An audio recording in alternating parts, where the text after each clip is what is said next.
La denuncia è arrivata direttamente da Daniela Sbrollini, candidata alla presidenza della Regione Veneto, che dopo gli incontri elettorali di ieri assieme alla ministra all'agricoltura Teresa Bellanova è stata bersaglio di insulti e minacce di morte. È una cosa gravissima, dice. I leoni da tastiera non hanno perso tempo già nel pomeriggio di ieri a attacchi molto pesanti, attacchi sessisti, di morte, soprattutto rivolti nei confronti della ministra.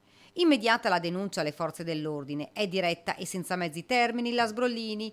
Dico con gentilezza ai signori e alle signore che firmano o che si nascondono dietro i profili fake, io e Teresa, tutta la nostra squadra, non abbiamo paura di voi. Abbiamo già ovviamente denunciato e querelato, come è giusto che sia. Spero che lo facciano tutte le forze politiche. Io lo faccio ogni volta che c'è un attacco nei confronti di qualsiasi esponente di qualsiasi forza politica, perché è anche un po' il mio stile che vorrei portare in politica anche a livello regionale, quello di finirla con i litigi, gli insulti. I veneti, conclude, sono una cosa diversa da queste parole di odio.